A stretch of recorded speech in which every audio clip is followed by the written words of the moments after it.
नमस्कार दोस्तों, सावन का पावन महीना प्रारंभ हो चुका है। आज के हमारे इस वीडियो में हम आपके लिए सावन मास के प्रथम सोमवार की पौराणिक कथा लेकर आए हैं। एक समय की बात है, अमरपुर नामक एक नगर में अमीर साहूकार रहता था। उसके कोई संतान नहीं थी, जिस कारण वो बहुत दुखी रहता था। संतान प्राप्ति के लिए वो हर सोमवार व्रत कर भोलेनाथ की पूजा किया करता था। संध्या के समय मंदिर में जाकर भगवान शिव के आगे घी का दीपक जलाया करता था। उसकी भक्ति देखकर माता पार्वती बहुत प्रसन्न हुई और भोलेनाथ से कहने लगी, हे प्राणनाथ, ये आपका सच्चा भक्त है, कृपा करके इसकी मनोकामना पूरी कर दें।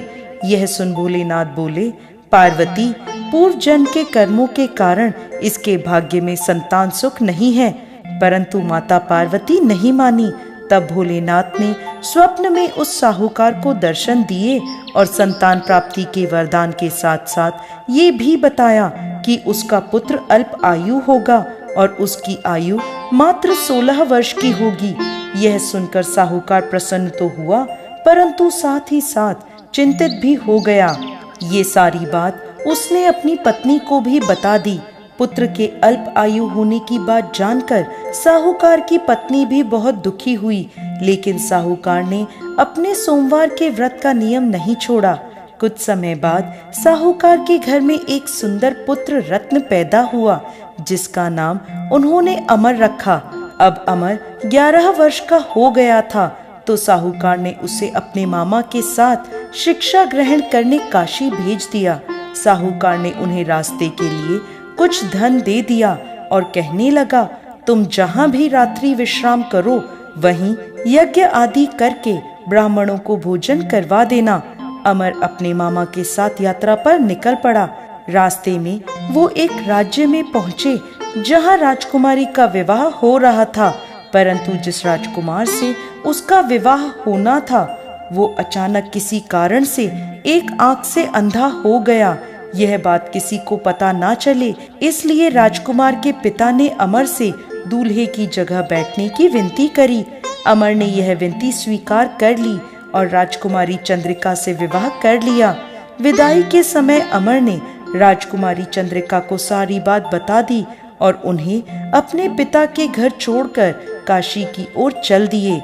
जब अमर 16 वर्ष का हो गया, तब उन्होंने एक यज्ञ का आयोजन किया और यज्ञ के बाद ब्राह्मणों को भोजन कराया और अन्न और वस्त्र दान भी किए। उसी रात्रि निद्रा में अमर की मृत्यु हो गई। उसके मामा जोर जोर से रोने लगे। उनका विलाप सुनकर भोलेनाथ और माता पार्वती वहां आ पहुँचे। अमर के मामा का विलाप देखकर माता पार्वती भोलेनाथ से बोली, प्रभु, इस व्यक्ति के कष्ट को दूर कीजिए। तब भोलेनाथ बोले, पार्वती, ये वही साहूकार का बालक है जिसे 16 वर्ष तक जीवित रहने का वरदान मिला था। तब माता पार्वती ने भोलेनाथ से कहा, हे प्राणनाथ, इसके पिता 16 वर्ष से सोमवार का व्रत करते हुए आपको भोग लगाकर दीप प्रज्वलित करते हैं। कृपा कर उनके दुख दूर कीजिए। माता पार्वती की ऐसी प्रार्थना सुन भोलेनाथ ने अमर को जीवन वरदान दे दिया। वरदान प्राप्त होते ही अमर जीवित हो गया। स्वस्थ होते ही वो अपने नगर की ओर वापस लौट चला। तब रास्ते में वह राजकुमारी चंद्रिका के पास आ पहुंचा। वहां के राजा और राजकुमारी चंद्रिका ने अमर को पहचान लिया। राजा ने राजकुमारी चंद्रिका को अमर के साथ उसके घर की ओर विदा किया।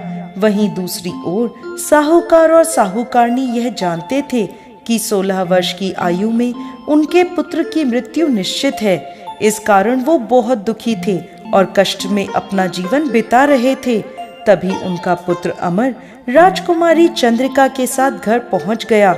अमर को अपनी नवविवाहित पत्नी के साथ देखकर साहूकार और साहूकारनी बहुत प्रसन्न हुए।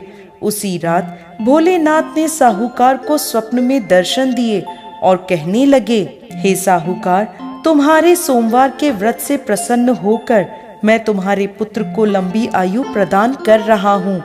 हे भोलेनाथ, जैसा दुख आपने पहले साहूकार और साहूकारनी को दिया, वैसा किसी को मत देना, और जैसे बाद में उनके पुत्र को लंबी आयु प्रदान करी, वैसे ही इस कथा को कहने वाले, सुनने वाले और हुंकारा भरने वाले सब पर कृपा करना।